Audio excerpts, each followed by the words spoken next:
Yeah. What, you man ready to talk, yeah? Yeah. All right, then let's get into this. So today, like every week, we've got a special episode. We've got my guy, Lamar Douglas. Welcome to the podcast, bro. What are you saying? Same, bro. Thanks for having me, man. It's been a minute. I've been waiting, you know. Come on, bro. It's a long queue, isn't it? You know It's what I'm a saying? Long queue, man, to get up here. You can't just jump on. Come on, man. But wait I my had- turn, man. Nah, but I had to get my guy on. But Abs, what are you saying? Not even much, bro. Good, yeah? Not really, you know. Why? Took an L just before I come here. At 7 aside. Yeah, I'm vexed still. It gets like But that, man. Happens, Football innit? gets like Happens. But apart from that, yeah, all good, man. Sun's yeah. shining. Come on, man. So, Beautiful day. It was man. good, man. Lams, how are you, bro? You good? I'm alright, man. Just Yeah? busy guy, you know what I'm saying? Busy, yeah? Busy guy trying to work and that. So Yeah, of course, man. Of course. So, obviously, we've been in unprecedented times over the last kind of year and a half or so. Like, how has that affected you? Has anything been birthed in that time for you? Any ideas that you've like come to fruition or anything like that? I think with the lockdown, I think it's been a bit hard. The first one was calm. I didn't mind it, to be fair. But I think the one like since like December to like just now, it was a bit hard, man. Like, Yeah, no man, it was motivation. tough. Yeah. Because for me, like, because it was so dark, yeah, and cold. You know what the winter's like? It's dark, it's cold. You can't go gym, you can't go for a drink, you can't kick ball, you can't do nothing. Yep. You're just working. Then once you finish work, it's blitz and it's dark outside. Yeah, It's just like, yeah. I feel like a robot because you just like wake up, go work, go home, wake up, go work for like months on end. I'm not talking about like a couple of days, a couple of weeks, like months on end. Bro, and it's then mad. everything around you, like the news, everything's just depressing all the time. Yeah. You know what I mean? But obviously now, like it's better. Even today, I was just driving here, see sunshine, everybody's happy. bro, yeah, You know what I bro. mean? People on the street, so it's good, man. It's all good. Yeah. So you know what we like to do here? We like to kind of take things all the way back. So obviously, I know that you grew up in Newham. So like, just paint that picture for me. You're an 8 or 9 year old in Newham. Like, what's that like, man? But for me, like I know some people will describe it differently, but for me, it was calm. Like, as I said, like I've never had any problems in anything. Like Whereabouts in Newham are you from? East Ham. East Ham, yeah. So yeah, it was calm for me. Like as I said, growing up there, I was used to it. I had all my family was pretty local. Okay. I went to school in East Ham, primary school in East Ham, and then secondary school in Forest Gate. So, Okay. but I never had man. Maybe it's one of them things. I think when you're used to sign, I still live in Newham now. When you're used to sign, it's what you just- know, innit? exactly. It's just what you it's know. normal. Yeah. So when I come out of Newham, that's when I'm like, oh, okay. As I got older, yeah, Oh, life is like this over yeah, here. exactly, yeah. exactly. I get you. So obviously we know each other through football. So when did football become a fixture in your life? I think I first started playing football when I was 6 or 7. I think Okay. I went to Cova coaching. Okay. Used to be a thing back in the day. Yeah. Like over at Langdon School. My mum took me there. I didn't really know much about football, innit? But she just took me there and I loved it. So Yeah. from then, I think I went to Ripaway. Yeah. And I was there for a bit at Ripaway when I was like 7 or 8. And I was training at Arsenal as well. Okay. But Arsenal buoyed me off, man. Arsenal, done. Yeah, man. Arsenal like, nah. Bare man at training, innit? You know, when they separate the groups and they're like, right, you guys this group. And I was in this group. Obviously, you're young, you don't think nothing of it. Yeah, that group. You know, innit? That group was just mad, innit? I'm saying, yeah. At that age as well, it's mad how like it's like proper cutthroat. Yeah. Like from like 7, 8, Yeah. 9 years old. Like it's crazy. But like, so would you say like almost instantly when you was at Rippleway, you was like one of the better players, and you know academies were kind of looking at you, or was your team full of good players? Because from what I remember, at that age, like Rippleway was like, a proper good team. Like, Yeah, Echo because and that. I can't remember too tough about like if we were good. If I'm being honest, I can't remember. But I remember we had a couple good players. I remember we did, and like there was academies looking at a few of the players. I know one of the boys, can't remember his name, but he went Tottenham, I think. Okay. He was there, and a couple other guys had Charles and that. But yeah, so after I was at Arsenal, I went to West Ham, and I was there for a good few years at West Ham. But when I was it didn't really. I don't know. It didn't really. When you're young, it don't like. It's not. Oh, it's Arsenal. It's West Ham. I was upset about Arsenal because I supported them. Yeah. Oh, okay. That's what it was. Yeah. Like when I started watching football, like my uncle was watching Arsenal, and I started supporting them, and then I was playing for them, and I had to kill. I was gassed. You know what I mean? Yeah. And then they're like, "Oh no, I don't want you anymore." Then it's like, you're real young. pain. Exactly, yeah. And my mum was vexed. My mum was vexed. So, yeah. And then West Ham, as I said, West Ham, when I went there at first, it was like, okay, like it's West Ham. Yeah. Like, I'm coming from Arsenal to West Ham, to me there wasn't any difference really in terms of the standard, like or the process or anything. It was kind of similar. Yeah, But at that age, you don't take things in. You know what I'm trying to say? You just want to play football. Yeah. So I never really, I'd say, understood the gravity, like how big it actually was. Do you know what I'm trying to say? So obviously you signed at like what, like under 9s? Yeah, under 9s. Yeah. So at what point do you realise, oh, this is like a big deal? Like I play for an academy, like because obviously East Ham, like you're right near the stadium and that, like you're not too far. Like bare people in the local area support the team. Your teachers and that know about West Ham and that. So at what point is it like, oh, I'm an academy footballer? Like this is kind of sick. That took a good few years. I swear. I can't lie, because in primary school, no one knew. No one knew I played for West Ham. To be fair, that's quite a young age when you think about it. Primary school, no one. No, but you would talk up like because everyone's playing Sunday League, right? Oh, who do you play for? Who do you play for? I play for Senrab. I play for. Yeah, but it's not really a big thing in primary school. I don't think. And I went to a small primary school as well, and I never realized how small it was till I went to secondary school. So like we had like one class each year. Yeah. So it's like in that class, what? 18, 19 girls, 10, 11 boys. Do you know what I'm trying to say? Out of those 10, 11 boys, you then filter it down to who actually likes football. There's only a couple. So it's do you know not a big deal. It wasn't a big deal. And so I didn't really speak about it or nothing. But then when I went to secondary school, that's when, even at the start of secondary school, I remember at the trials for the football team. Okay. So wait, just let's just pause there for a second. Yeah. Because the secondary school that you went to is the infamous secondary school. From anyone who's from East London, everyone knows St. Bon's. I don't know if you've heard of it, but so St. Bon's is like an all boys school, and they're always good at basketball and football. Everybody knows And athletics. when you play basketball or football against St. Bon's, it's a myth. We played them in year 7 in like the London Cup. I think we lost like 11-2. This team is mad. They're always cold. But yeah, anyway, sorry. So you were saying? Yeah, no. So yeah, we in St. Bon's we were good. I can't lie. Like all the age groups is what you said. It's true. But I think when I first went there to the trials, I was injured. Okay. But me just wanting to play, I forced it, and then I got injured even more. And I remember a teacher come up to me, and I didn't do nothing special. He's come up to me and said, "Okay, cool, let me just take your details down." So he said, "What's your name?" I said, "Lamar." He said, "What form?" Blah blah. They said, "Oh, do you play for a team?" I said, "Yeah, I play for West Ham." And he was like, "No, do you play for an actual team?" I said, "Yeah, I play for West Ham." Because he's thinking I'm waffling, innit? So I said to him, "No, I play for West Ham," and he said, "All right, you're in." Yeah, Just like that. Said you're in. That's it. And then like I remember because I was injured, I didn't play for like, I don't know, maybe like a month. Yeah. But they had a couple games, and a lot of the boys were on the other side of the form. Okay. Like it was split into two halves. The year group, they were on the other side, and so I didn't really know a lot of them. Yeah. And I was a bit quiet to start off with in school. So long story short, one day I just come into the team. So these are like, who's this guy? This you? Like, you know what I mean? Like this guy thinks he's bad, like coming in, starting. Yeah. So yeah, at the beginning it was a little bit sticky. Yeah. But then, as I said, when it got to like maybe I say year 8 or year 9, that's when I started to think like, oh, this is like, I play for West Ham. This is actually kind of a big thing. Like you get respect from your peers, even the teachers treat you differently, and you know it. Yeah. You know what I'm saying? You played to it. you played to that. So yeah, I think that's when I really started to deep it properly. So go on. Did any of the other boys play for teams? That's what I was going to ask you. Yeah, you had Manny Afolabi played for Charlton. Okay. You had Mitchell and Josh Victor, and they were brothers. I think they played for Charlton at the time, and then they went to Barnet. And then also in the year above, you had Tuba.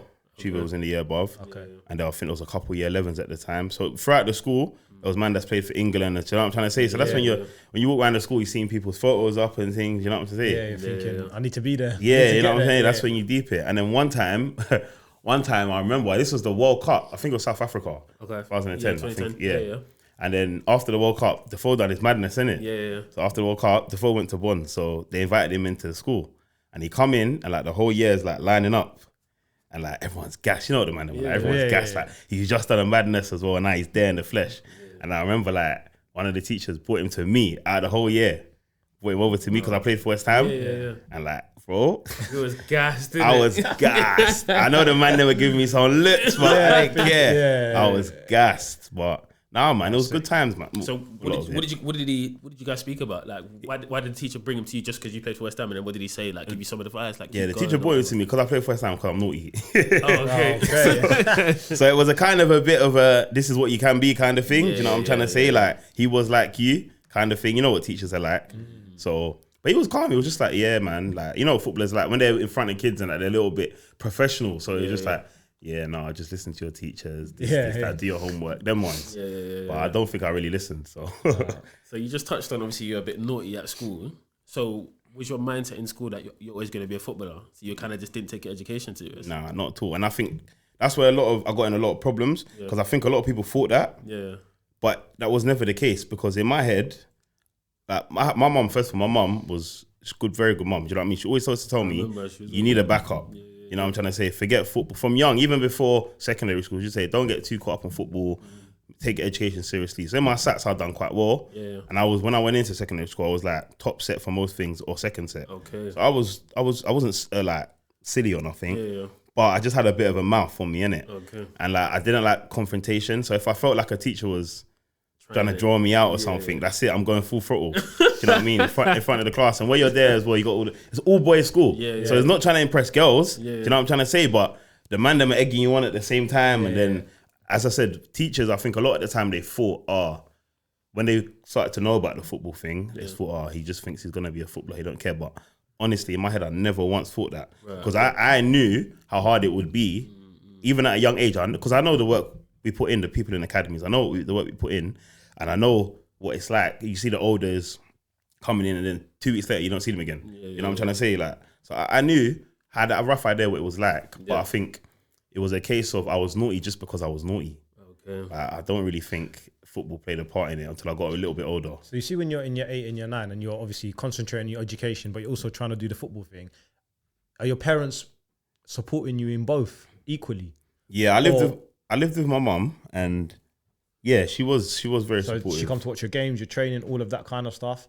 So she's supporting you on both fronts. Yeah, that's amazing. My mum used to, from when I started at 6 up until maybe when I got to like year 10, year 11. Yeah. When I started doing day release and that. That's when my mum kind of started to take a bit more of a back seat in terms of taking me in that because she had her own commitments. Yeah, of course, yeah. But when you get to that age anyway, you kind of start to understand this is your life now. But it's amazing that some parents either concentrate on the education side of things or they concentrate on the football side of things. They'll never support on both ends. Like my parents didn't care about football at all. Yeah, I remember watching your interview, they didn't give a damn about football. My mum's never seen me play football and nothing. Do you know? My dad obviously loved football. He talked about football, but obviously he wasn't around or whatever. Yeah. But education, mum was on it, to the point where she's stopping man from training. That's what I'm trying to say. I couldn't go to training. So when and then there's other parents where don't worry about school. Yeah, we're gonna take you. Like I know kids now that train before school, after school, straight after school, and go to their clubs at training. That's mad. We're talking about 8-9-year-olds, bro. Nah, this is stupid. Do you know how crazy that is? But at the same time, so you're training 3 times in a day. But they see them as a ticket, man. Yeah, they see them as a ticket, and you know, like some parents, they might have played. But because they didn't make it, it's like they put the pressure on. Yeah, so like now you've got to make it, but they're trying to live through their kids, and I just think it's mad. That's bad, man. I see that a bit in academies growing. Not a bit. I see that a lot in academies. Yeah, now it's different level of support. So it's amazing to have like support from both ends, which I think is the perfect combination. When you're coming up from school and you're growing up in the ends, if you start to pick and choose, you can go the wrong way. I firmly believe you can go either 100%. Way. You know. That's what I mean. I didn't really like take my mum in as such until I was a bit older. Because to me, as I said, it was normal. So a couple times maybe, if my mum was busy, I'd go training with Reese because Reese lived right around the corner from me. Okay. So his dad and that might take me cut, and that would feel more weird to me because it's like, oh, I'm going training and I'm coming back and my mum's not in the car telling me how I done. You know what I'm trying to say? It's like, because my mum would tell me, and although when I got into football, I don't think she knew too much about football, but because I was invested in it, she invested in it. Do you know what I'm trying to say? Man. Yeah. Big up mums, man. But what was it like at St. Bon's, just like outside of football? What was it like as a school? Because obviously, it's like you said, it's an all-boys school. It's in Newham. You got the man them. There's bare testosterone. Like, what was it like? What was it like? What you're saying is mad. No, but you know what I'm saying? Like, for me, this is what I'm trying to say. I know there's different experiences for different people. Yeah. For me, in school, I was bad. Outside of school, I was a good youth. Yeah. I went home and then I went training. That was it. Do you know what I'm trying to say? For me, it was school, finish school, go home, have a snack, go training. That's 2 or 3 times a week. And then it's the weekend, match time. Do you know what I'm trying to say? So for me, for those 5 years outside of school, I never really got swayed because, as I said, I had a good family around me and I was busy.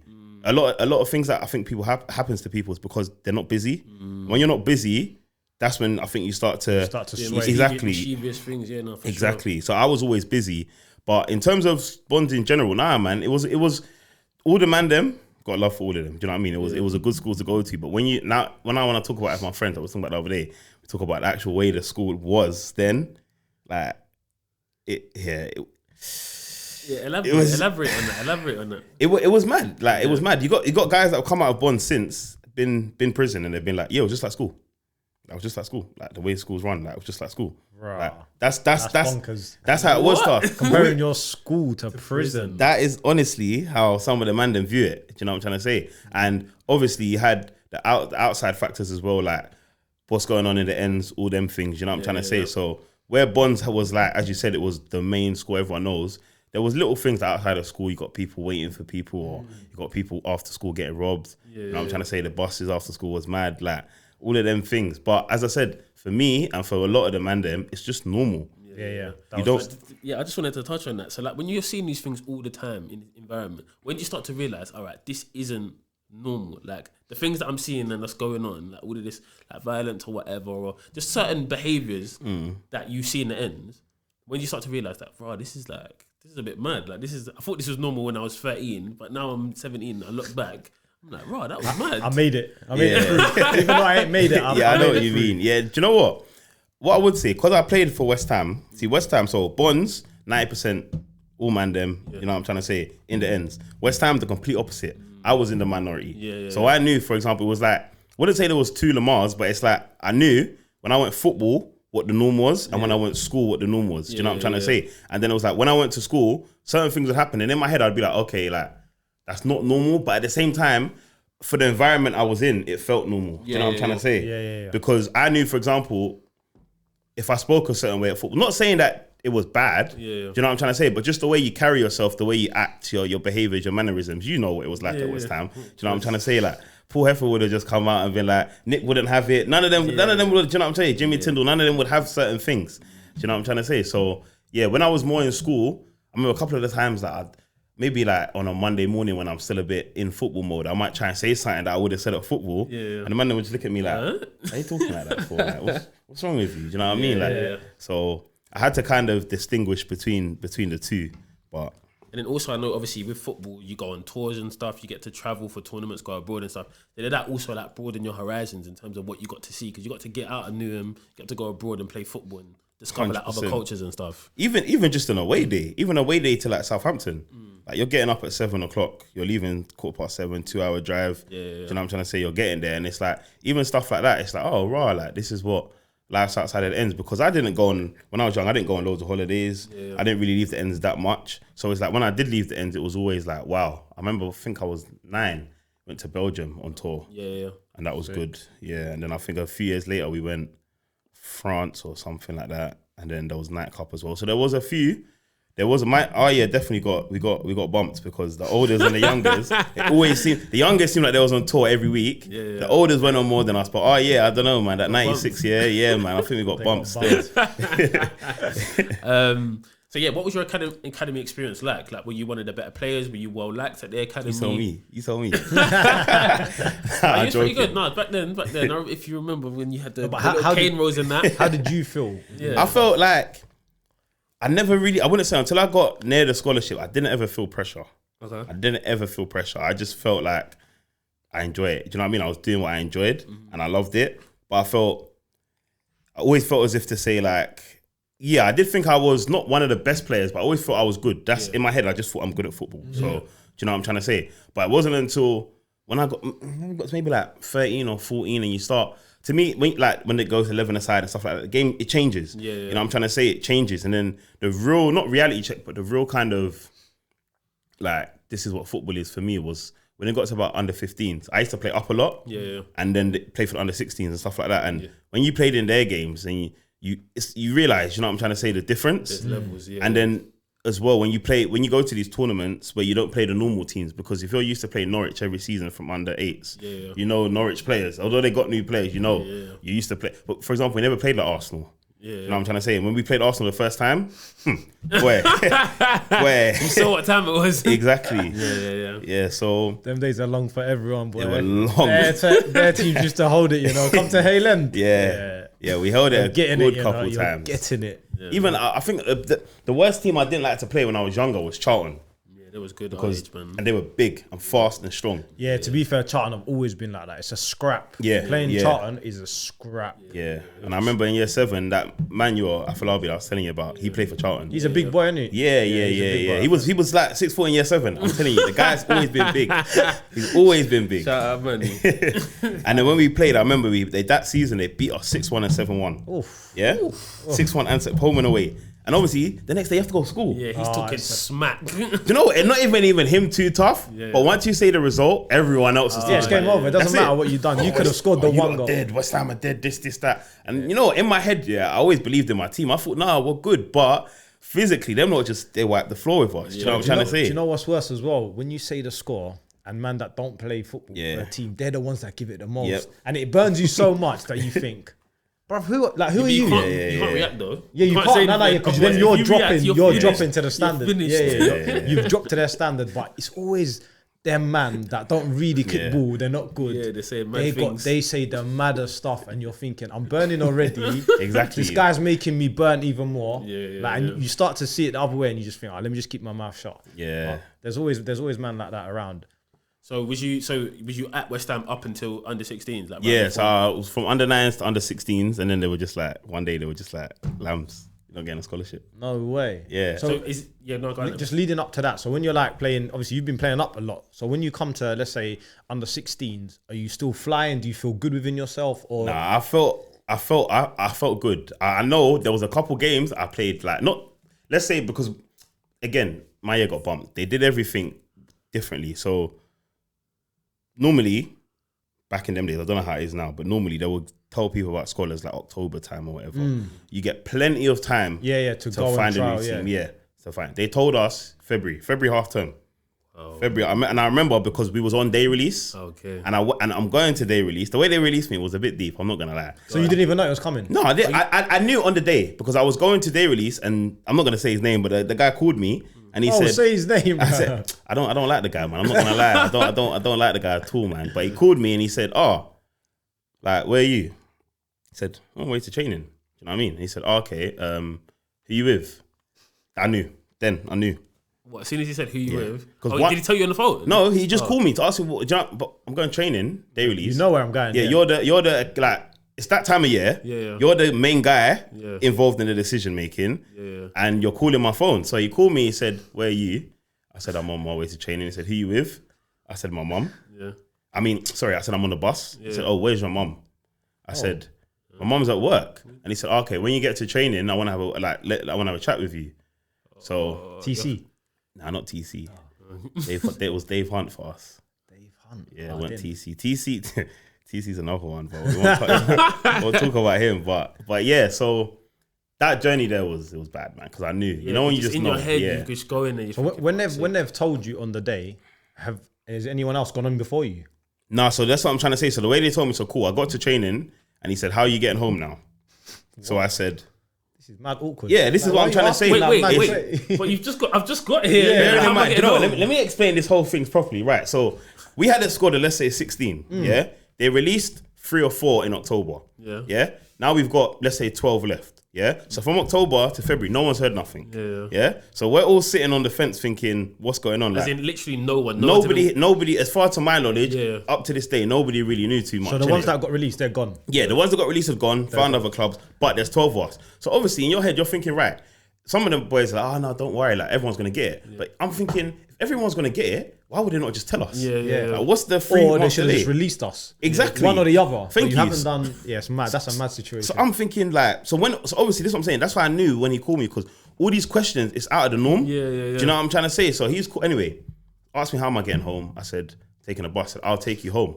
Yeah, he said, call your mum and see if she's around. You know what I mean? We'll have a chat. So obviously by now I know. Yeah. And I remember I went back in the change room before training was getting changed, and I must have looked upset. You can tell when I'm upset. You can tell my face. Yeah. Some of the boys are like, oh, what's going on? I'm like, I'm about to get released. They're like, no, what? That's rubbish. Like you. So none of them were told or didn't have the same conversation that you did. So you was the only one. No, and I was the captain. Oh my. Captain as well. Not the main. I'm not gonna say main guy. That's gassing up a bit. Yeah. But I was starting every game. Yeah. I was playing. As I said, I played up a bit. I trained up a lot. Yeah. So I although I never. It's not. I felt I was gonna get one, but at the same time, I didn't feel I was gonna get released. I know that sounds dumb, but it's like I genuinely didn't think I'm gonna get released. So I didn't think I was that bad. So was you the first of the 12? I was the last of the 12. It was me, and they gave it to the rest of them. Yeah. Oh, Everyone else got Everyone else that was at my age got it then. I was the last one that didn't get it. And they made me wait until February to tell me. So, so when he's told you now, so obviously you've gone to train and he hasn't. You still don't know. Nope. So when does he actually tell you? he drops the hints in the car, on the way home.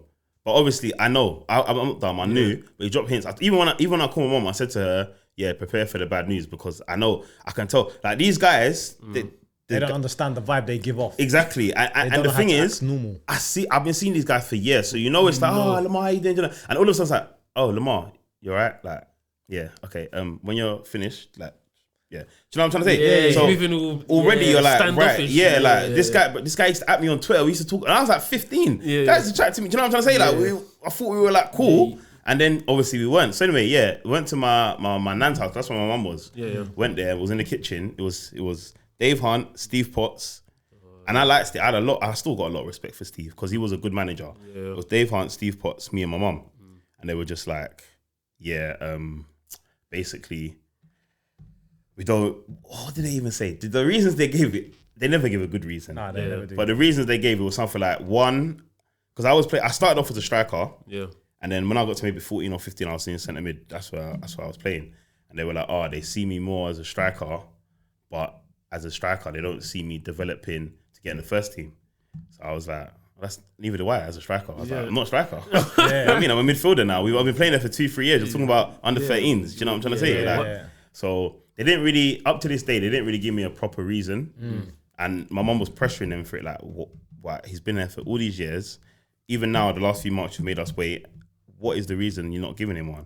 They were just like, this waffling. You know what they're like. And I could tell, Dave was doing it like, Dave was proper like business like, innit? Steve, he couldn't even make eye contact. Yeah. You know, when someone genuinely like, he felt bad. He felt bad. He wasn't even looking. He was just looking at the floor, and he was just like, like, sorry, Lamar, like, wish you all the best. We'll try to get you into another team. We can get you into another team. They said like Dagenham and Redbridge. And me, I was never a big fan. Let's make this clear.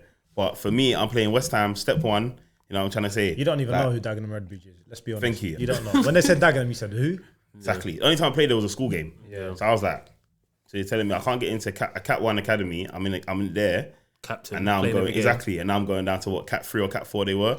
Yeah. So I said to them, I don't want nothing to do like with you guys getting me in. I'll get my own way. Do you know what I mean? And then it was left at that. And I wasn't like upset or crying. I was angry, but I wasn't like crying or nothing. I think my mum was probably more upset than I was. Yeah. But for me, it was more of a case of it's political. You know what I'm trying to say? I knew it was political. So what? Yeah, I was gonna just get onto that. What do you think, in your heart of hearts, is the reason you got released? Because they wanted to sign another player from another team, and in your position. Yeah. And did they do that? Yeah, they did. Okay. He got a scholarship. Where did he come from? Arsenal. So damn. That's it. I knew. I didn't know then because the funny thing is, the guy like, you know, Academy Boys you talk. He messaged me. He's like, yo, this is a couple of weeks before or maybe a month before. He's like, yo, what's West Ham saying like as an academy? I was like, yeah, it's good. Yeah, man, it's good. Like, he was like, what's the setup like? And I was like, yeah, it's calm because like I genuinely, you know what I mean? I'm thinking you're gonna come as my teammate. You know what I mean? So I was like, yeah, no, it's a good setup. It's like I enjoy it. Blah blah blah. And he was like, oh yeah, like I got a few options. Blah blah blah. I was like, yeah, bro, if you wanna like have a look. Yeah, like it's calm. I ain't got nothing because I genuinely don't have nothing bad to say about West Ham. And up to this day, I haven't. Apart from the way they handled that, but I ain't got nothing bad to say about them. That's mad. Do you know who it was? His name? Yeah, but I ain't gonna say his name. I ain't gonna say his name. Why? I don't need to say. He knows. I know. That's it. Like but it doesn't. It's not personal. Like he didn't. No, but he might just not want his name to be mentioned. So I ain't gonna say. So, his name, but have you like got a relationship, or did you have a relationship after that? Like, were you cool like after that? Like with him? Yeah. Oh yeah, no, There can't be no bad blood. Yeah, no. I don't talk to the boy now. I don't talk to him in years, but I mean, a couple years after that, still talk or whatever. Had him on Instagram, I think. Yeah. But I ain't got no problem with him, but as I said, it's the way they did it. You know what I'm trying to say? Like, it just, when you get older, at the time as well, I didn't really deep it. When you get older. So just question, do you think at the time, this player was better than you? Honestly, because obviously they've replaced you with him in essence. So in your heart of hearts, are you thinking, all right, fair? Or are you thinking, he's not better than me? Nah, I feel, as a striker, because that's what he was a striker. Oh, they signed him as a striker. Yeah, but that's unfair then, isn't it? That's what I'm trying to say. Yeah. That's why I don't really think there's a comparison, because I was playing centre mid for time. I'm talking 2-3 years now. I was playing centre mid, and then the last couple games, I remember we had one game against Sunderland, and one game against, I think it might have been Tottenham, and like they put me back up front, and I'm thinking I don't really like playing up front. Do you know what I'm trying to say? So I think that was them putting me up front to say, right, let's see what he's got up front and compared with the other, because there were 3 of us, 3 strikers, me, Jerry, and Marcio. So I think it was a case of who do we keep? Who do you keep? And I'm not gonna lie, one of them games I played dead in one of them games. So it's hard though, isn't it, to go from a position you've played for 2-3 years, now all of a sudden they're throwing you in the deep end and judge you. Exactly. It's like putting a striker into centre mid and making a decision on them and say, oh, can you make it as a centre mid? So it's mad. It was a bit sticky, but as I said, for me, I always knew, once it happened, I always knew, like, as I said, it was political. I didn't ever let it, some people might think, oh, I'm rubbish, I want to quit football. I didn't think like that. I just thought, they don't want me, I'll go somewhere else that wants me. You know what I'm trying to say? So what happened? Did you manage to find anywhere to go and trial and stuff after that? I had a trial within 30 minutes, promise you. Within 30 minutes? Within 30 minutes. One of the boys at football, Oscar, I remember, he might not even remember, but I remember, he messaged me or whatever. He said, I told him what happened. His dad, I don't even know how, knew someone at Reading or something. Boom, Reading. Saturday, you're playing. No training, you're on the squad on Saturday. Like, wow.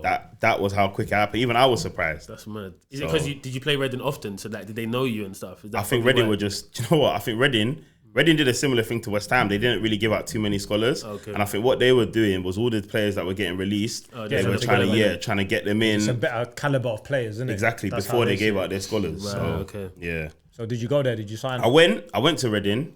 I played 2 games for them. No, I played more than 2 games for them. But the problem I had with Reading, two problems was, one, they, as I said, because they're taking all their players from different academies, they literally, this is under 16s, they had about 25 players. And they're doing a squad of 16 and they're telling, man, you're not in the squad this week. Do you know what I'm trying to say? Not me personally, but I'm saying they had so many players. That's mad. And 2, the travelling at the time, I was finishing school and I'm literally going train straight to Paddington, then Paddington to Reading, and then Reading they're getting picked up in a minibus, and then you're getting dropped off at training, and after training coming back home. That was the myth. And I'm getting back home at like 12:30 and I got school in the morning. So tough, man. Yeah. That's hard. Kind of just deaded that one there still. Okay. So you didn't even like let them make a decision, you just like, no. I was only there for maybe like a month or so. And even my mum was saying like, don't think, because this is in February, March time, you know what I'm trying to say? It's leading up to your exams. Exactly. This is what my mum was saying. So it was a little bit sticky, that one. Okay. So did you go somewhere else after that? I think I went Leighton Orient after that. Okay. I think I went, because that's where one of the boys who got released from West Ham. Yeah. You know Monksy? Oh, yeah. He was at Leighton Orient then. So I went Leighton Orient and I was like, all right with him. And we went, and I was there for a minute. Training, playing, and then I kind of messed up myself. Go on. Because so I was there for a while. Again, they weren't offering me nothing. They were just like, yeah, keep coming. I'm thinking, brother, man, someone just give me the scholarship. Like, come on. Yeah. Like, do you know what I mean? So then I had an agent at the time. Don't want to talk about that. But I had an agent. Yeah, I might as well not have had an agent. But anyway, he said to me, he calls me one day, he's like, how's Leighton Orient going? Blah, blah, blah. Yeah, it's fine. It's good. You know what I'm trying to say? Like, obviously, it's a bit of a reality check for me. Yeah. You know what I'm trying to say? From West Ham. Yeah. West Ham weren't no Chelsea. Yeah. But, you know what I'm trying to say? Standard, yeah, of course. Exactly. But it was a reality check. So, anyway, long story short, he said to me, I got Millwall. Okay. Millwall, like, they're looking for players. Yeah. They're interested if you want to go and play. So I was like, ooh. Not sure, like, Millwall, like, I don't know. Maybe it's because I was at West Ham, but I just always had a thing against Millwall. Yeah. I just didn't like them. Yeah. I never ever played against them, nothing. I just didn't like them. So anyway, I was like, okay, cool. He was like, yeah, they're playing, I think it was Watford. In Watford. Like, this is the under 18s game. Okay. But obviously you're trying to get into the youth team, so course, might as well play. So he said, get you down on Saturday. So I was like, yeah, cool. Right, cool, let's do it. Because he said they'll make a decision like basically instantaneously. So I was like, yeah, let's do it. Let's go. So that was maybe, let's say, Tuesday. When it got to like Thursday or Friday now, manager's texting about Saturday. Leighton Orient, yeah? He's like, I just said I'm not available. I didn't say why. Yeah. I'm not available. And when you go and trial for teams, normally they make you sign a trialist form. Yeah. I didn't sign no trialist form, so I was open to go to other teams. So anyway, that's that day. I went and played for Millwall against whoever it was, Watford or whatever. By the time I got to the car, because my agent took me. By the time I got to the car after the game, Leyton Orient were already on the phone to my agent, and they knew I played in that game. Don't know, up to this day, I don't know how. They knew I played in that game, and they were fuming at me. And they were just like, basically like, this is the way they put it, but we don't know the truth in it. But yeah, to training on Saturday was meant to be like a in-house game with the youth team for the youth manager to watch me play, to make a decision on me getting a scholar. But the scholar, the way they said it, like the scholar was basically there. And now, now I went and played for Millwall. They said, they've taken the offer away. So I'm thinking, rubbish. You know what I mean? It's just they would just make stuff up. If they want to sign you, they're gonna sign you. Everyone knows. If someone wants to sign you, regardless if you played for another team, you were ill, sick, couldn't make training, you missed training, you was late, you're getting the deal because they want to sign you because they truly believe. Especially if they know another team's interested. Do you know what I'm saying? 100%. So that was their get out. You gave them basically a get out. Yeah. So then, but to be fair, deep down, I didn't really care because I thought to myself, in the most humbling way, I thought I'm better than that anyway. Okay. So I thought I wanted to be playing Cat 1 Academy. You know how they have like I wanted to be playing Cat 1 because I believe I should have got a scholar in Cat 1 in the first place. So as far as I'm concerned, Cat 3, I don't get, all right, it's not a problem for me. So then, by this time, the season's done now. I did play for Millwall again. I played for them again. And then they were like, come back in pre-season. But I had Southampton lined up. Okay. And at the time, Southampton were popping. This is when they had like Pochettino, Luke Shaw, Lambert. It was going off. The place to be. Do you know what I'm trying to say? So I was gassed. So then sorted out all the digs and all of that, sorted it out. Went up there, trained. First week I trained. I remember it was just hard. It was just bare hard. As in like the fitness side. Yeah, the fitness side. I just remember running. Not like just running, but I only remember the running. It was just hard. And then you get home after, you go digs, you're just like... You're knackered, So did you end up signing for someone to do a scholar? No. You didn't end up signing for anyone? I didn't sign because when I went to Southampton, I got injured. Oh, no. Yeah, I got injured. Big injury?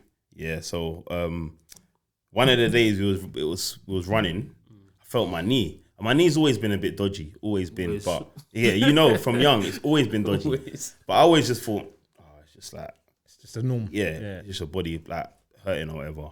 Long story short, I went one morning, manager was like, go do a bit of running, do this. I was thinking, I'm not gonna lie, my knee's hurting. It's guys think about running. I was like, I'm going physio. Yeah. Like, you know what I mean? Yeah. Like, count me out. And the next week as well, I think it was the next week or the week after, they had a tour lined up to Holland. Okay. And I didn't have my passport, so I was sorting out my passport thing. So I thought, do you know what? At least if I'm in the physio room, I can be doing the passport thing on my phone, like messaging my mum, whatever. I didn't think too much of it. So anyway, I went physio.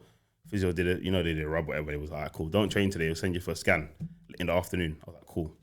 Went for a scan, got the results. I don't know if it was the next day or the day after, but it come back pretty quick. And then basically it took me into a room and it was like, right, your knee is finished. What? I said, huh? They said, your knee is finished. They said, come back on the scan that there was a crack in my cartilage. Wow. And they said, like, basically, even if they wanted to, because they said at the moment, they were happy. They said I was doing well, whatever. They wanted me to come on the tour. But they said, even if they wanted to, from their perspective, giving me a contract wouldn't make sense because based off what that the physio was saying, I should retire by like 25 or something.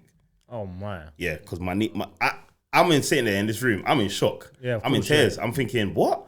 They're like, like, your knee is finished. You need to go and see somebody like a specialist, and it's probably either going to have to be operated on or you're going to have to just live with the pain. But in terms of football, they said, we don't see you really playing football again.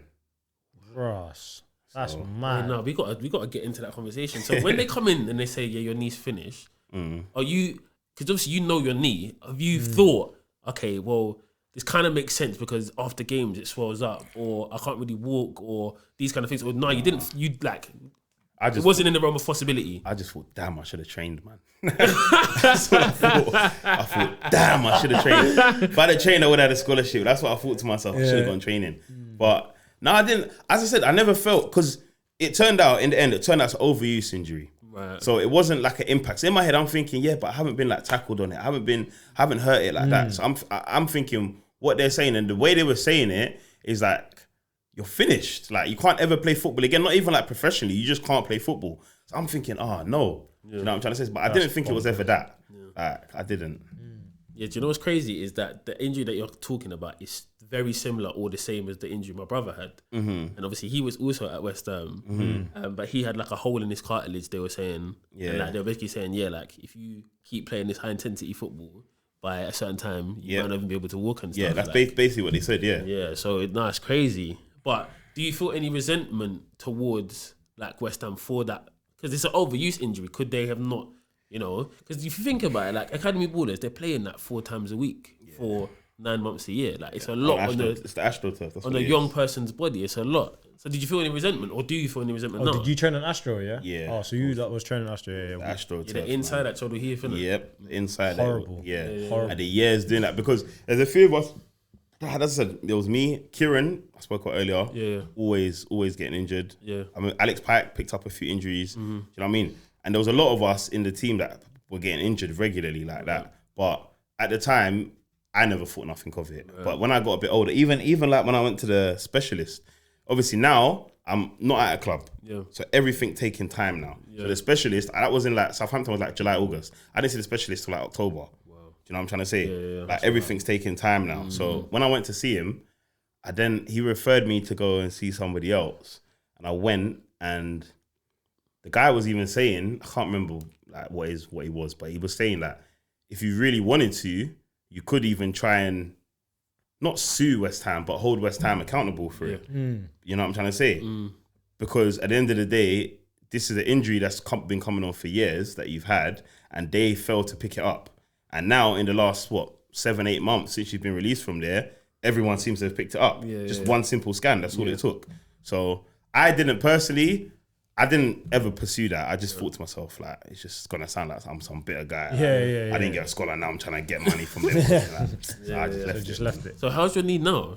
Like, just genuinely, like, I know obviously in football and that, like, you always got your knee brace and medicine, whatever, always strapped up. But just like general, just like walking around and stuff like that. Like, there's good days and bad days, man. Really? But after the I had 2 operations on it. Okay. After the operations, it was a lot better. Before, like, because obviously, so now, all right, back then, didn't get a scholar, no club now, can't play football, been told. So I went 6th form. Yeah. So I'm in 6th form and doing sports science. Okay. And I remember, like, one day, I was playing football and I've gone to the step over, and as I've landed on that knee, it just collapsed. Oh, just gave way. No way. Yeah. So what happened was, where the cartilage had, so when they done the scan, this is maybe July, when they done the scan, it was cracked. Yeah. As I'm still doing everyday exercises, still going on, the bone in the end, the cartilage broke off. Wow. And it was floating around in my knee. So when my knee was giving way, the piece of cartilage was getting caught in the joint. Oh, wow. And that's why my knee was. So I'd just be walking down the road and my knee would just give out, fall on the floor. No way. It was that bad. No. The man didn't laugh at me. The man didn't laugh at me. I was 16. When was the first time that happened to you, when you were just walking and your knee just? I remember one day. Do you know what the irony? One day I remember. No, but imagine one of your boys. You're walking down the road with your boy. Dropping the shoulder. Just. I remember one day on Green Street. When's the first time that's happened and you thought, shit, this is mad? Yeah, I'd say that's probably when in 6th form, because before then, like, I felt it in that, but it weren't that mad. Like, that day, and them not all thinking, because the way it happened, they're thinking, he's being silly, like he's diving, whatever. You know what I'm trying to say? But I was like, nah, mash up, man. My body's like, my knee's just gone. And then I could feel it, like I could feel, like if I pressed my knee, I could feel the thing, the cartilage floating about. I could feel it, like. So you knew? Yeah, I knew. Then I knew I'm in trouble. Do you know what I'm trying to say? Yeah. Oh, so now, like, you get to this age of 16, 17, and in your heart of hearts, football's kind of done now. Yeah. Because not because of your ability, but because you've got a bigger problem. Yeah. Your knee, your health is at risk. Exactly. So in your mind, you've gone from fighting the battle of, I need to get a scholar, I'm at this club, my mentality is, okay, I'm going to get something somewhere, I just need to get it. Now it's like a 360 where you're not even thinking about the scholar, really and truly. You're thinking, my health. They're telling me I can't play football or sports, but 2, I might struggle to walk as I get older.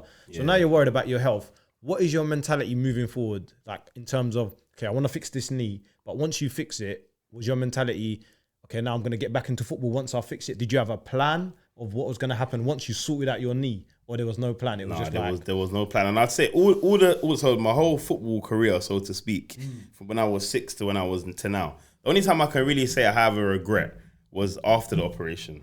Okay. Because what happened was when I had the operation, like before that, I was proper motivated. Yeah. I didn't realize how bad the operation would affect me because even the second operation I had was a minor, but the first operation, the first 2 weeks after, I barely moved off the sofa. I was, forget my knee, my whole body just felt drained. I've never felt like that in my life. I was finished. Do you know what I mean? And then obviously you're not doing exercise, you got no muscle on that leg.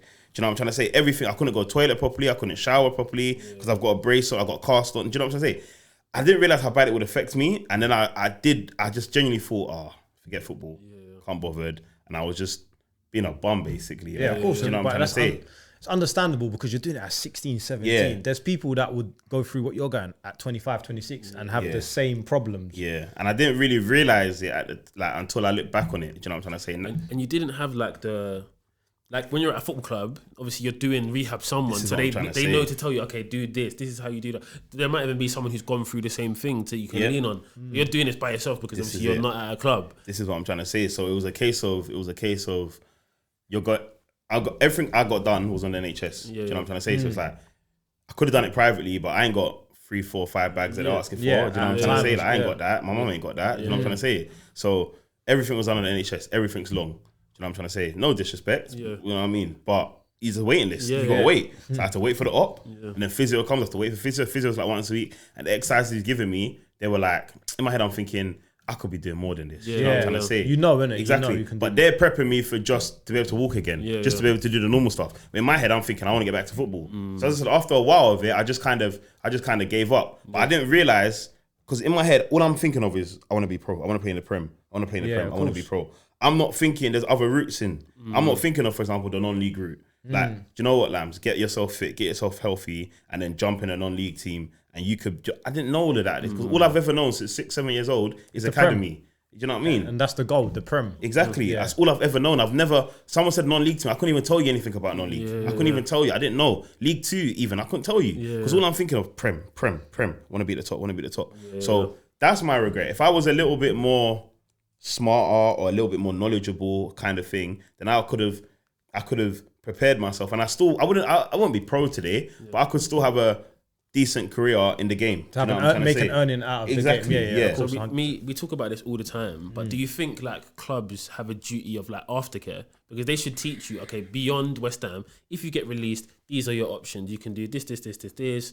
You can carry on doing this in football. There's this route into doing this. Like there's these programs. There's all these things that you can do.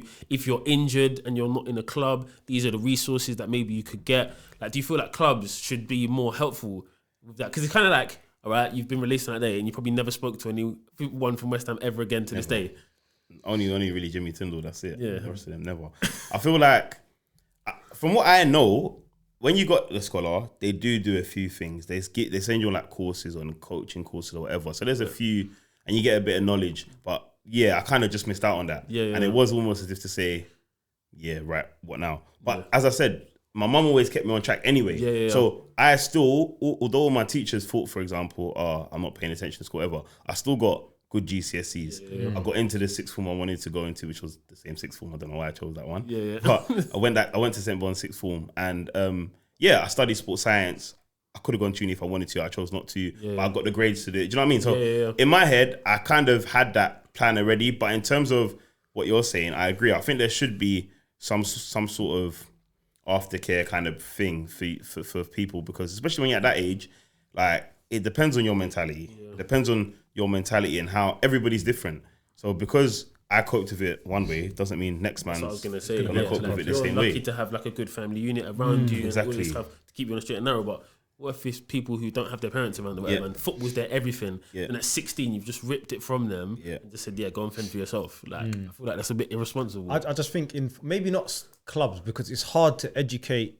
You know, like it's like working in a business. If your business fire you, you don't expect them to go and help you find a route. Exactly. But what I think is within football, not necessarily the club, but within football, the FA, the PFA, whatever, the players have to be educated that there is a route other than the Premier League. There's a route that you can go, like you said, the non-league route, to drop down into League One, to drop down into League Two. When you're, 17, 18, 19, to go get a loan move lower down the pyramid, to earn your stripes, to go and play. Whereas like we see now, you said this, how long ago was you at West Ham now?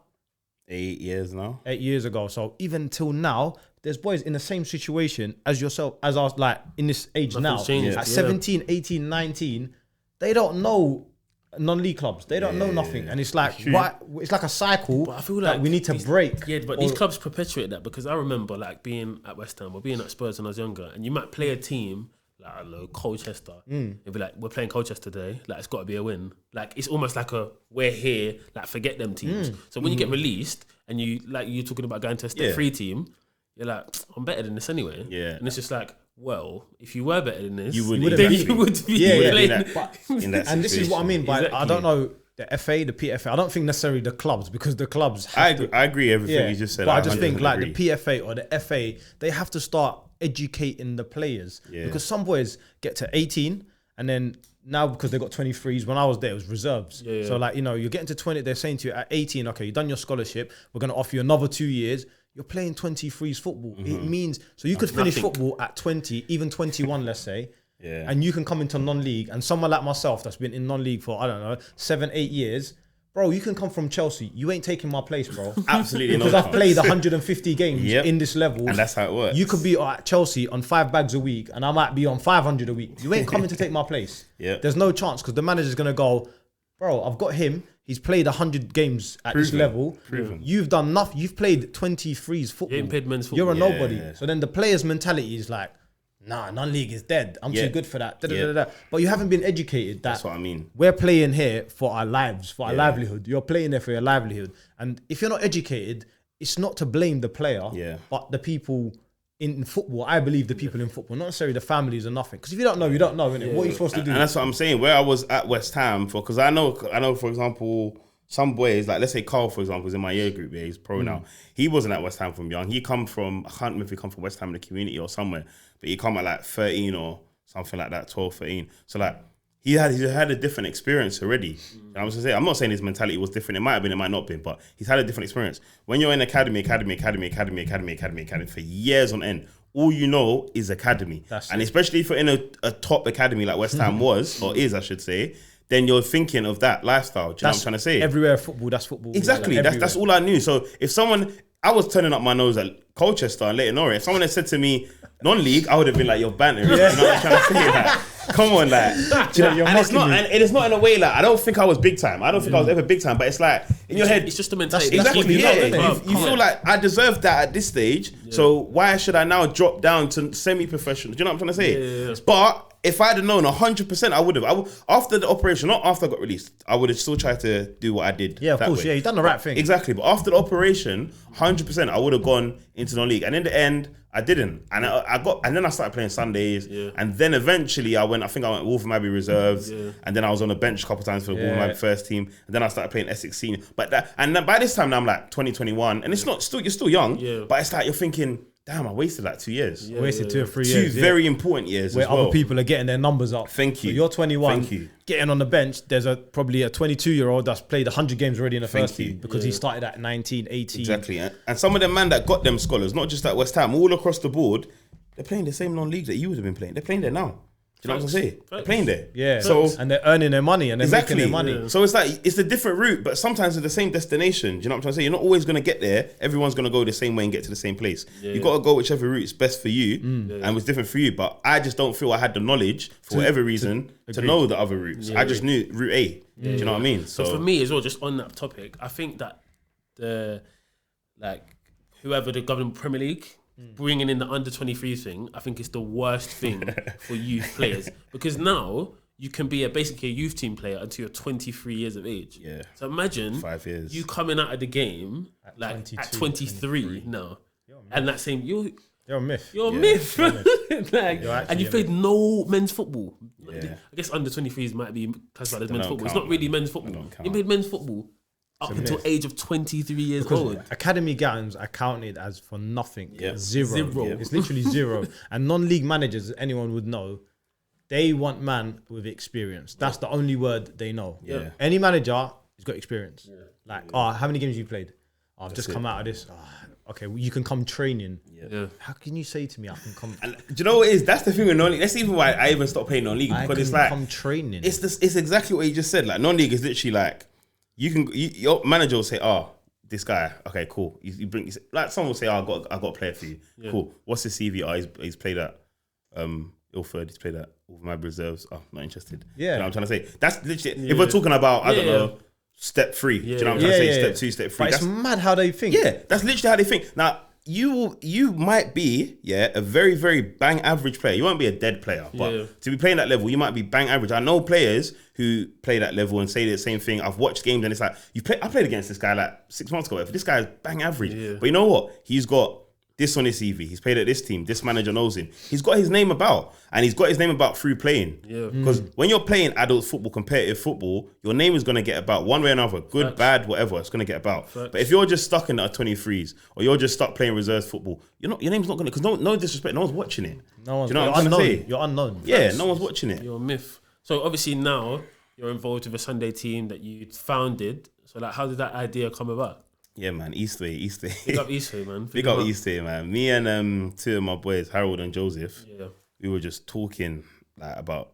It started off talking about Arsenal, because we're Arsenal fans. We have like a little group chat on Arsenal on Twitter. Yeah. Hard times at the moment, whatever. You got your own group chat. Unfortunately, we needed somewhere to vent. So wait, no. Wait, let me get this right. So you got the Mandem group chat, like, you know... And then the Arsenal fans, the Arsenal boys in that group have got a separate team. Yeah, we kind of just made our own one on Twitter. I think there's about 7 or 8 of us in there now that are in there, and we just Arsenal related, man. We just talk in there like hard time. That's a depressing group, you know. They're stressing that group, boy. It is. I can't lie. At the moment, it's no. You man got to delete that group. You know? No, you have to delete it. You got to go back with the other man them and just.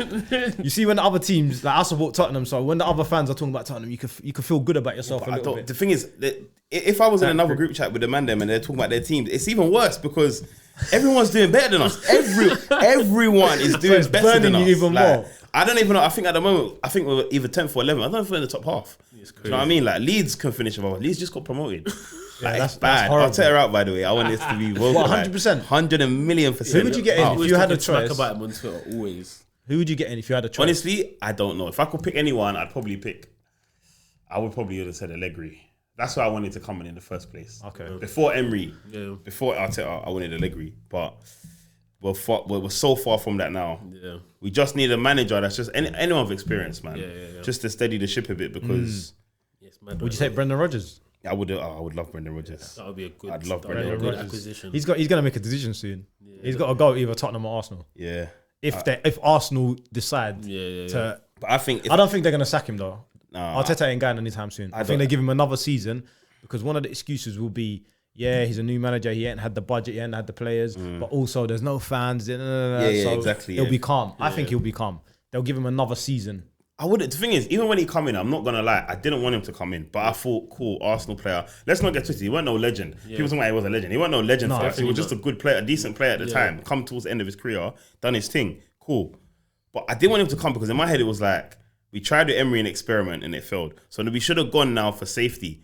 Even if we got someone like, let's say, not saying Arsenal ever would, but someone like Mourinho, let's say, He'll steady the ship. Thank you. Someone to steady the ship. Yeah. Do you know what I'm trying to say? We got another experiment and it's not going well at all. You can't have 2 back to back. You can't. And we're suffering now. We're suffering. And then obviously COVID happened as well. So now the club's suffering. So it's like we're suffering on the pitch and off the pitch. It's just a shambles. Our club's a shambles. I just can't believe that the Arsenal that I grew up watching and envied, not supporting them. It's mad, isn't it? Are now 10th or 11th in the Premier League. This is crazy. And not doing well either. They're not 10th and 11th. Like, see that Leeds? I would enjoy watching Leeds. Exactly. That is to me. That's pain. That is the worst thing. At least before, do you know what? People be like, oh yeah, but when you had Wenger, you were still getting slapped up 5-1 at Anfield every season. Yeah, we were. But you know what? We went there. We played football. Yeah. We got battered, but we went there and we lost our way. You played exactly. With style. We still tried to attack. Now we don't even do that. We play bad. We defend all game, and yesterday we defended all game, and we lose. You're a myth. Do you know what I'm trying to say? Like it's embarrassing. But so back to Eastway. Group chat, Arsenal boys. You thought about founding Eastway through that group chat? Yeah, basically we were just talking, and we just thought like, let's make our own Sunday team. Do you know what I'm trying to say? Let's set up, and then this was maybe like February last year or so. Okay. So just Googled it, how to set up a football team. Yeah. I had no idea. Do you know what I'm trying to say? And then the idea of it originally was, just bring the man them together. Do you know what I mean? Because we like between the three of us, we might know 4 or 5 man each. That are ballers. Yeah. Do you know what I'm trying to say? Like, there's a thing we were going to called MNF. Okay. Yeah. One of the man them and ends set up. So Monday Night Football used to call it. Yeah, MNF. 10:15 every Monday. Yeah. Newham Power League. Okay. Best hour of the week. I'm telling you. It was. See how you're talking about your football competitive session. This is mad though. You're talking about MNF. Yeah. Your thing's not original though. Our thing's been running 10 years. I don't know. I don't know about where the name come from. The name, you man nicked it from North still. No, you nicked it from North. Couple men have tried to say that along the way. Bro, I'm telling you now, everyone knows about MNF in the ends. Monday night, 7:30. It's been running for 10 years. We're coming up to 10-year anniversary. I swear to you. I swear to. I'm not even joking. We was talking about the other day. It's like nearly like 9.5 years, and we was talking about how many players have, like, obviously there's a core of the group, and then obviously on certain days I might bring my friend, you might bring your friend, whatever. We was talking about how many faces have come across, and we're talking about over the 10 years, we're reckoning there's 100 players that have come through and experienced the MNF. Bro, that's how long it's been going. So is this different to A10? Yeah, this is different, and this is like the man them, like from the end. That's it. Okay. They're not like everyone goes work. Some people like whatever. We all just play, and it's been going on for nearly 10 years. That is mad. I can't lie. That's for 10 years, bonkers for you to say that. I was thinking, this is mad. No, literally, like as I said, I don't know where Easy got the name from. Like he might have stole it. I don't know. He nicked it 100%. But like you said, that hour we played for like 2 hours, I reckon. But them 2 hours, bro, I'm telling you, man, prep for this Monday night. You do. You plan your day around it. 100%. Bro, you see that Monday night, whether you got a missus, you got a kid, whatever, you got work, bro, you will be there. Yep. Whatever it is, it could be your best friend's birthday. No, I am there. It's true. It's 100% true. That is like the hour of the week. It's sacred, and all the man the whole week. That's what you're talking about. Yeah, in the group chat, it just pops off. That's it. All the man them. So what we do at the beginning. We had we have it on Snapchat, so we had.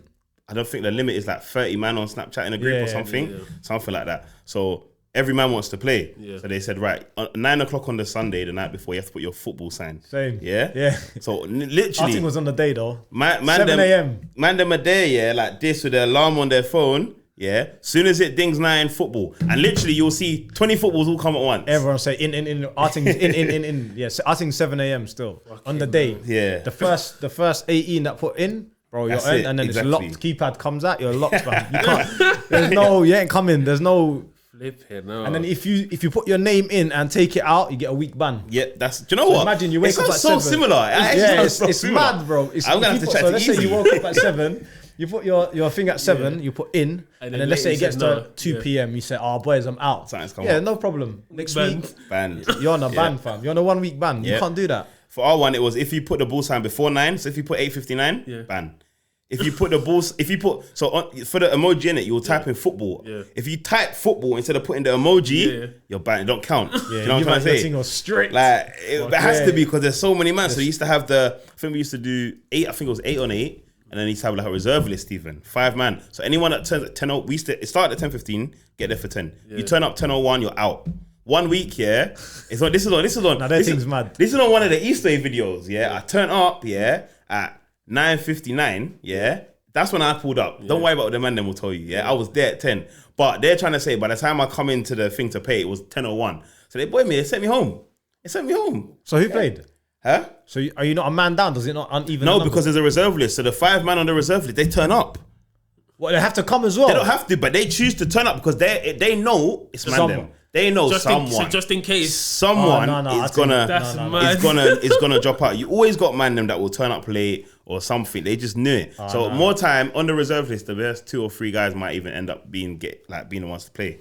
So M&S proper, but that's how Eastway started, man. Because I was going and I was playing, and don't get me wrong, a lot of them, man, you might know them from ends. Some of them you go to school with, whatever, but some of them you don't know. Or some of them you know, but you don't really chat to. But I'm just playing and I'm thinking, there's so many ballers here.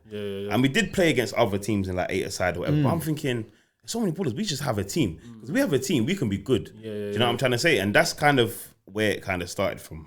And just... So how's it been so far? Obviously, you're what, like 8 months in to having the team now? Something like that. obviously this season's been written off because of COVID, innit? It ruined it. But I think before we were second, but the other teams had a couple games in hand on us. Yeah. But it was alright. We had the highs and lows, man. But I feel like it's a journey, innit? Yeah, it's a journey. It's like the boys' journey, innit? So what's been the most difficult? Because obviously I've been around the boys and stuff. What's been the most difficult thing for you? Because obviously these are some of your friends, and you have to make decisions like, you're not in the squad. And we might even go out on Friday together, Saturday together, go to Fernandes, whatever. You're my boy, like you're in my mum's yard, everything. But I'm not picking you. Yeah, every week's a problem. Even this week, I avoided someone from the squad. I'm surprised they didn't message me yet. You know what I'm trying to say? But do you know what it is? It's like the hardest thing for me at the beginning was the fact that these are my friends and these are them. Do you know what I'm trying to say? Yeah. But at the same time, it's like I want to win, and I want to win a certain way, doing a certain way. I want the team to the club to be a certain way. We don't want, like, although we're a Sunday team, we don't just want to be like typical Sunday team. Like we turn up, you got blue socks on, red top, orange shorts. Do you know what I'm saying? You rock up 10 minutes before kickoff, smoking, beer at half time. Like, no disrespect, we love them teams. That's what makes Sunday League. But I don't want my team to be like that. So there's some man that come in at the beginning, and it's like, yeah. Even man that would come from MNF, for example, that come in at the beginning, and it's like, yeah, cool. Not for me. You know what I'm trying to say? And I know some man probably got a little bit upset with it because it's like, oh, well, you started this from MNF and now you're shagging the MNF players. You know what I'm trying to say? But it's like, sorry, bro, it's not personal, but obviously we just want to try and make the best team we can. Do you know what I'm trying to say? So that was hard. I feel, as I said to you earlier before we started, I said the hardest thing as well was I was trying to do everything. Like where I play and I manage. When I set up initially, my idea was, right, you got a team, I'll be playing Saturday football, and then Sunday I'll be mash up, so I just want to manage. Do you know what I'm trying to say? But then it's just trying to do everything, as I said. So I'm trying to manage, I'm trying to play, I'm captain. Do you know what I'm trying to say? And then it's just like, it's draining now. More than enjoyment, it's just draining you. So then it's not really enjoyment no more on a Sunday. And you find yourself as well, like, I'll be like, let's say we have a training session, I have a match, whatever, I'll be like, oh, pass the ball properly, what's that? Next thing you know, ball comes into me, I give it away. Everyone's just looking at you like, you know what I mean? Like, Sometimes it's good to just stand back rather than getting involved. So did you manage to get an assistant or someone to help you out? Yeah, we've got, as I said, so there's the three of us that set up the team. Two of us play regularly. Me and Joseph, we play regularly. Harold doesn't play as much. He's always on the side. Is that because he's not good? I don't know. Listen, Harold. I don't know who Harold is. I'm just asking. Does he not play because Harold's more of a basketballer? Let's say he's more of a basketballer. You're being nice. He's being nice, Harold. But that's a good friend. Harold's more of a basketballer. Man laughed and then after said he's a basketballer. You know, bro. If he's not good, he's not good, innit? It's not personal. It's not personal. He's decent. He's alright. But do you know what it is? There's players that are better than him. That's what it is. So he wouldn't get in the squad. No, he wouldn't get in the starting lineup. Definitely not. Okay. Because we've got 2 or 3 centre backs. He's centre back in it. 2 or 3. Joe's just one of them. Zeno. He's our centre back. And we've got another guy called Tivs. Okay. And they're solid. And we've got another centre back as well. So he's like 4th choice. So he don't play that much. 4th choice. 5th. You don't pay that much. So yeah. But then he's at the side. We've got a coach as well called Joe. Like, we just put it out there one day on Twitter when we first started. We said, looking for anybody that wants to help us out. And he messaged us, spoke, and since then he's become a part of the Eastway family. Nobody knew him before. I think one of the guys knew him from school. What does he do? He just helps us out. Just coaches. Just there. Do you know what I'm saying? Where it helps. So do you not train? Yeah, we train. We train once a week. Yeah, only for an hour. Okay, yeah, but still. It's basically like I wouldn't say like an MNF like that, but it's like we get together. Yeah, it helps. Exactly. It definitely does, because a lot of the man, as I said, when we first set up, no one played football. Some people haven't played football for years. Do you know what I mean? I've got my story. Other people got their stories as well. You know what I'm trying to say? They'll tell you about what happened with them, whether it's injury, whether it's getting released, whatever happened to them, and they fell out of love with the game. And it's kind of just brought everyone back together. You know what I'm trying to say? Yeah. And that's what it was. And then the league we went into as well, it's a tough league. Yeah. So after a while, I was deep and I was like, listen, we ain't got time to just improve on match days. Because if we just improve on match days, we're going to be bottom of the league. You know what I'm trying to say? We need to be improving in the week as well. So then we set up training as well. So we train for an hour.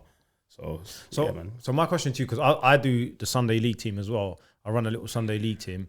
The difficult thing is, it's serious because you want to win. You would want to win. But you got to remember, it's Saturday night. How do you deal with knowing that your teammates, you want to call them your star players or your starting players, they're going out and they're getting mashed up tonight? Because you're going to know sometimes. Do you know what it is? Yeah, man, some of them are so, I wouldn't even call them dumb. They're just so silly. They will have me in their private story on Snapchat, yeah, while they're out at 3, 4 a.m. doing whatever, Hennessy bottle, do you know what I'm trying to say? Whatever they're doing, they're out. So in the morning, when we turn up at 9 o'clock, it's cold, and I'm looking at them, I'm like, have a good night. And they're like, oh yeah, it was calm. So I'm like, you know, I'm in your private, innit? Yeah. Like, I see what you've been up to. So have they taken you out now? No, a couple of them probably have, you know. I'm not gonna lie. You're not seeing as many I'm not active. seeing it still. Yeah. But I can't lie, with COVID, I think COVID helped a bit because there weren't nothing to do. Yeah. So although some people are being naughty and whatever doing their own thing, but generally they ain't nothing to do. So they ain't going out. But would that sway your decision to start that person or not, or change what? Does it affect you, or do you just think, you know what, it don't matter, he's starting regardless whether he goes out the night before or It's not? a bit of both, I'm not gonna lie, because for me, normally I'll pick the squad on Sunday. So in the group chat, I'll send the squad out. I'll say, this are the 16 players. Yeah. But in my head, I know who's starting. I already know from Yeah. the squad I've picked. But if I see something that it might make me think, even sometimes on Sunday morning, I could turn up, I look at someone's looking slumped. They would look me in my eye and tell me they didn't do nothing last night. But I know, whether it's on Snapchat or not, I know you did something. Yeah. And as I said, most of the man, them are friends. So some of them will be like, I was out with so-and-so last night. Yeah. So-and-so is now saying, last night was a mad thing, we did this. And you're trying to tell me you was with him, but you didn't do any of that. Yeah. Like, come on. We So know sometimes, I would. But generally, like, I don't know, I haven't really been put in that situation too tough, to be But fair. just on that though, like, It's difficult. it's Sunday Yeah. league though, man. Yeah. You have to expect that, no? You Yeah, can't expect no, people to be that's strict what I mean. like it's Saturday Like football. with me, 100%. I don't. It doesn't sway my decision. Like I Yeah. know, like if these boys turn up, you man are starting. But my thing to them is now, like the group of players I have to be a little bit younger, so they're still enjoying life. They're going out, whatever. But my thing to them is to like try and help them and educate them. There's nothing wrong with going out on a Saturday night, doing what you 100%. got, get mash up, you're young, innit? Go and enjoy your 100%. life. But you now need to understand how your body works. Yeah. So if it means your kickoff is at, let's say 12 p.m. for argument's sake, if you need to get up 3 hours before and hydrate, drink water, or drink a Red Bull, cool, do what you got to do. Yeah. But what they don't understand is the way they prep, let's say for a Saturday, Rubbish. when they haven't gone out before, they think I will prep the same way that I do on a Saturday on a Sunday. After you've just No, been mashed up. your body doesn't work the same way. So you need to understand on a Friday night, if you go to bed early and you wake up, you don't need to wake up 3 hours in advance. You don't need to drink Red Bull because your body's set, it's ready. But you know that if you go out on a Saturday night, for Sunday, you might need a coffee. You might need, I don't know, fruit. You need to find out what gets you going. Because let's be honest, it doesn't take a lot to get, you might not be as 100%, but you can get yourself to that level. To that level where you can affect the game in a positive way. Yeah, like you can, it's Sunday league at the end of the day. It's not that difficult. You're not coming against world beaters. Yeah, like, so, but some people will come and be rubbish and slumped. And I'm like, what's the bro, point? like, how do you not understand how your body works? No, Like, but this is what annoys me as well, because that's what I say. Like, don't get me wrong, I ain't no hypocrite. There's times I got on a Saturday night. You know what I'm trying to say? Like, the man them know, but I'm smart. I put myself on the bench. yeah. No, joking, but seriously though, like but I know, for example, before I go to bed, I will drink I'll just get a bottle of water and I'll just down it. Yeah. Because then I know in the morning I don't get hangovers that much. But if I drink water before I go to bed, I'm not getting hangover. You understand know how what your I'm trying to body say? works. Exactly. So Yeah. just do that, because some man eat bread, for example. One of my boys was telling me he eats like 2 slices of bread because it soaks. He said it soaks up the alcohol. Yeah. I'm not gonna mention his name, but if that works for him, then perfect. Yeah, that's yeah. it. Do what you got to do. But I just think it's important, because also, like, you see, when you play football, forget the winning. It's a bit of pride, isn't it? Thank you. Like for me, I know I'm going out Saturday night, for instance, I've got a game on a Sunday. It's not about the loss on that. It's about when I'm playing against someone else, I don't want him to make me look like an idiot. It's a pride thing. That is it. So for me, I need to prep. Somehow I need to get myself as close as I can to 100%. It might be 60, 70%, but I am not getting mugged off, because when I go on that pitch, you can't mug me off. That's in the it. mentality. But some That man- is the mentality. Some man don't have that. That is Man, the it mentality. rattles me. Some man don't mind getting. Some man don't mind getting taken the piss out of. Yeah, like like- I see like people like the winger. Every time he gets the ball, he's just running past you. He's not making you. He's doing step overs. I'm just like, And bruv, the next time he excuses. knocks the ball past you, fucking kick him. Yeah. You know, Like, the other what? day, we played a friendly. We played a friendly against a team called FC Baller. Yeah. Now, one of my boys that I know called Emmy. He runs their team. Yeah, love for Emmy. Very good guy. Do you know what I'm trying to say? Set up their team. Good team. Now, we played them in preseason. That game you played. Yeah. We beat them 1-0. Yeah. But they're a good team. They've improved since then. We've improved. We played them again on Thursday. Played them at Dartford. Yeah. And they had this one left back. Yeah. And he was getting the ball. And he was knocking it. Obviously, you got their man them on the side, our man them on the side. You know how it goes. Yeah. So every time he was getting the ball, they were going. Oh, So no. I said at half time, don't get me wrong, the boy was a jetters. Oh, okay. He's knocking it and off. Okay. Usain Bolt Quick. gone. Yeah. I said to the man them, I said, no disrespect, I know it's a friendly. Yeah. I'm not saying I want you to hurt him, but don't be letting them do it. Yeah. Come on, bro. Take the guy down. Like, trip him up in the... It's AstroTurf. You're not going to hurt himself too much. In the nicest way, barge him, pull his shirt, rip it. I don't care. Yeah. I'll buy them another shirt. Yeah. But do not be letting the man on the side, go, like, do you know what I'm trying to say? Nah, that's a rattler. Like, come on, man. It's stuff like that. But to be fair, as I say, with exactly what you said, to me, that is it. Because I say to my boys all the time, I want to win whatever I want to win. And it's true. But, for example, we lost on Thursday. It's a friendly. But I was happy after the game because we played so well. Do you know what I'm trying to say? Our football, the way we played, we lost the right way, if that makes sense. Not saying there is a right way to lose, but do you know what I'm trying to say?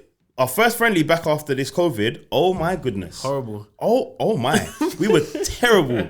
If you did, no. My little cousin come on, he's 14. Yeah? He was the best player on the pitch. Wow. That goes to show how bad the rest of the team was. We were absolutely awful. Do you know what I'm trying to say? And we lost. So if you compare the two losses, if we played properly, we're not going to be perfect. We train for an hour some weeks. Do you know what I'm trying to say? I don't expect us, I should say, to be perfect every week and be the best team every week. For sure. But it's just a way of losing. You've still got to run, you still got to tackle, and you do not let anybody take the piss out of you. Ever. 100%. That's it. Like Terminator said on his podcast, man, don't get pricked, man. It's true. It's true. Seriously. Nah, man. Especially in Sunday League. Nah. But what's the long-term vision for Eastway? Like, what do you envision?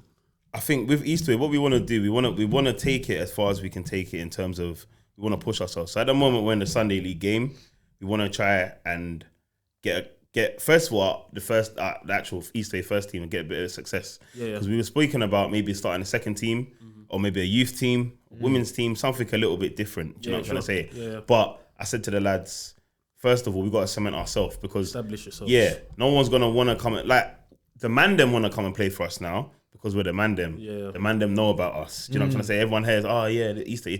But I said, take us out, put us in another group. No one's going to know about us because we haven't done anything. Even this season, we played a few games, but we haven't done anything because of COVID. Do you know what I'm trying to say? So I said, we need to put our foot on the map first and let everyone be talking about us in the right way. And when we've done that, then we can look to expand. But 100%. Long term, I'd like it to be like a proper team with kids from, let's say, I don't know, whether it's under 10s, under 11s, whatever, upwards that progress into like a first team. That's where in the long term we would like to do. No, that would be sick, man. 100%. That would be so sick. Like man, them running like a whole range of team from first team all the way down. A proper sick, club, man. That's like we all spoke about it. And to get the players coaching maybe. That's it. To coach the kids to say, look, we're here helping you get to where we're at. Do you know what I mean? To take over, that'd be sick. I don't really think anyone does that. You know. And where there's a couple man as well who have similar stories with me. Whether, as I said, Manny was at Charlton, Joel was at a few academies, Mitchell was at academy. There's a few men that have been about as well. It's like you can, what we were talking about earlier about kids ain't got the knowledge. You can pass it on. Exactly, you can pass it on. Do you know what I'm trying to say? Like you can pass it on to the people in your spare time, not like a full-time job because man them have got their own lives. Whatever, of course. Yeah, on a Sunday morning you might be coaching at under 11s or whatever. And you can educate them in a way we weren't necessarily educated. Because I think people take that for granted, passing on their knowledge and their experience. Because always talk about like it's mad because we obviously we see it and you say like if I had the knowledge, but I can guarantee you along your journey somewhere you've met a player or someone that's gone through the same journey but just did not share the story with you, and we take that for granted because we've had the experience, we've had the knowledge, we've played at academies, we've been here, been there, and I try and give I work in youth football like from 16 upwards or whatever, and I always try and pass on everything that I got. Like in terms of when a kid does something and he goes through something, I always pass it on to them and just let them know. And it kind of, you can see like their eye like changes because in terms of like they start looking at you like so you've been through what I've been through, and they start to kind of respect you a bit more, and in a different way as well. Because they know now you're not just trying to help them be a better player or have a career, but you've gone through near enough the same footsteps as they have. Obviously it was years ago or whatever, but I've gone through your journey kind of thing. So if you can share the information, man, that goes to anyone in any industry or whatever. Just pass on the information. Don't hold back, man. I think one of the only like you've always got your knowledge, you've always got your experience. Nobody can take that away from you. It's not like a degree or something like you got a degree or you got a qualification. It's not nothing to show like that, but you can give it to people. Do you know what I'm trying to say? And if people want to listen, they can take it. If they don't want to listen, do you know what I'm trying to say? It's up to them. Bro. But at the same time, I think when they're younger, it's almost more important when they're younger because when you're older, it's almost too late sometimes. You share some, you know what I'm trying to say? Like with the boys now, all 23, 24, 22, like my team, I'm trying to teach some of them, for example, let's say play out from the back, I'm trying to teach them what Nick Haycock was teaching me when I was 30. It's too late. You know what I mean? If you can't pass the ball now, you can't pass the ball. Do you know what I'm trying to say? But a younger, you know what I'm trying to say? Why is this guy passing up? I said if you can't pass the ball now, it's too late. He's got no faith in the players, you know. No, I'm not talking about Eastway. Let's make that clear. I'm using that as an example. I'm using man that can't pass it at the back, yeah. If you need a new back four, let me know, innit? Let me know, innit? I'm not talking about Eastway. No. I got a back four for you. Do you need a new back four to play out? We're good, bro. Maybe a left back, but we're good. No, but wait, seriously, I've got a question though, just on Eastway. On. Obviously, Dom's one of your boys or whatever. Would he get in the team? No. He wouldn't get in the team? No, Dom wouldn't get in the team. That's massive, you know. I'm joking. Dom's come. Listen, Dom come. Tom played one match, our first game. 20 minutes in, Dom was injured. Yeah. You see my ankle? These man. That's how he did it. 20 minutes into the game. These man. Nah, bro. We was playing some friendly against some next man at Mabley. And this guy, so I've got there first, kicked the ball, and he just kicked my ankle. Was that the game we had the beef? No. Good. No. That was before that game was a madness. We slapped them like that game was like 9-0. Oh yeah. That was the first game. So I'm guessing you haven't seen Dom play in a while since that game. No, even that game, he barely, not in a rude way, but he barely got on the ball. He was only on for like 20 minutes. I think he was on the bench. Come on. Yeah. After about 20 minutes, he was doing rotation subs like that. Yeah, of course. Come on, and then he was injured.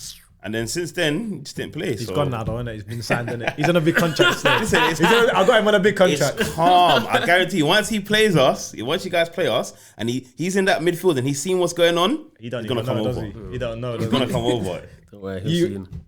I can't wait. You know, you won't be able to afford him. That's the problem. He might want to come. You won't be. The budget is mad. What we've got. Yeah, we got no budget. No, we've got a budget. We've got a budget. You can loan us something. We got a budget. Yeah, we could give you some. We got some young boys coming through. We'll set up a game. It'll be interesting. We'll set up a game. Let's actually set up a game in the summer. We'll set up a game. It doesn't even have to be in the summer. It could be soon. We can do like a little night game, midweek game. Because you play on Sunday, we play on Sunday. It's not going to hurt anyone to play on a Monday, Wednesday night. We don't mind, man. We set up a little friendly, man. We'll just go for it, man. We'll go for it. 100%. But yeah, just before we wrap up, what's next for you, man? Like, what's next for you personally?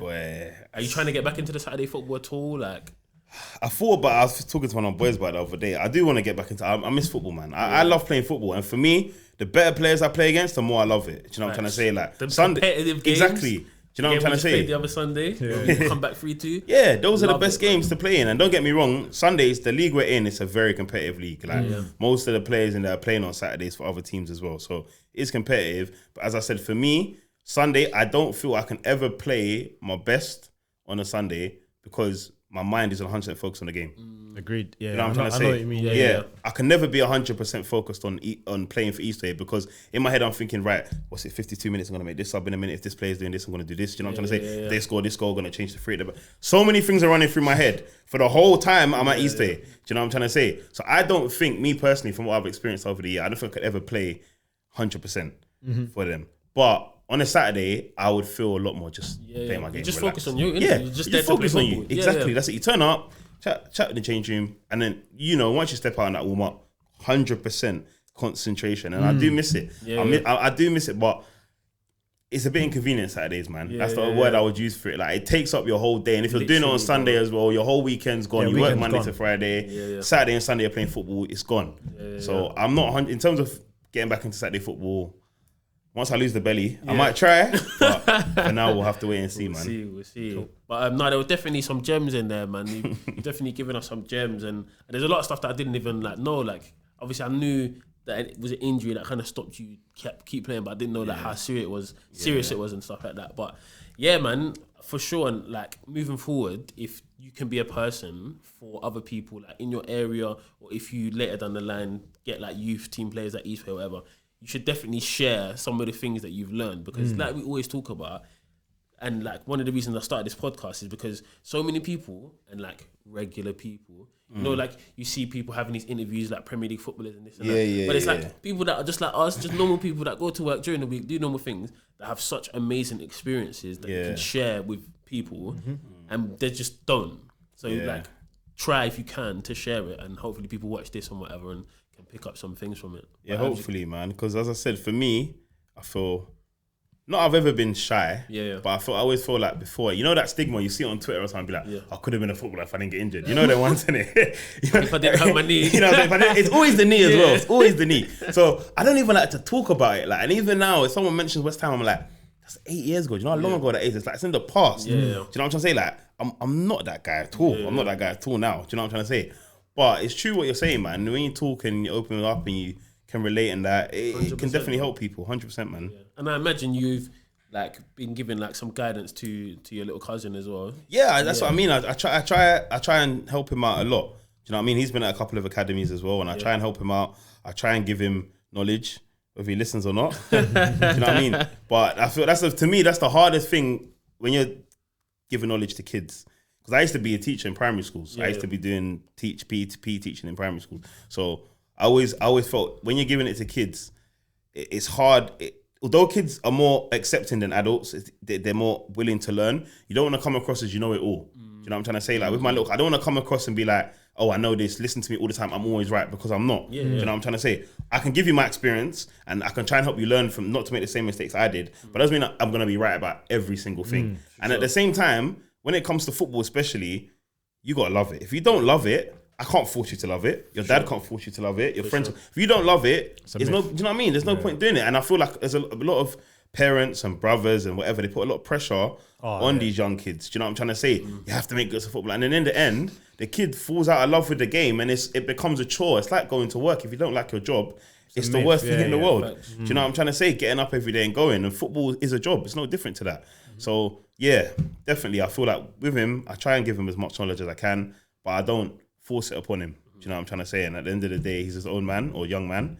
So, you know what I mean? He'll take it one way or the other. But yeah, I appreciate you coming down, bro. Thanks a lot, man. Anyone who's made it this far, make sure you go check out Eastway. They've got videos on YouTube and these kind of things. And obviously, we made it to the end of our video, so make sure you please like, comment, subscribe, all them things there. And I hope you enjoyed. That's been a Detailed on Matt podcast. See you guys again soon. See ya. Peace.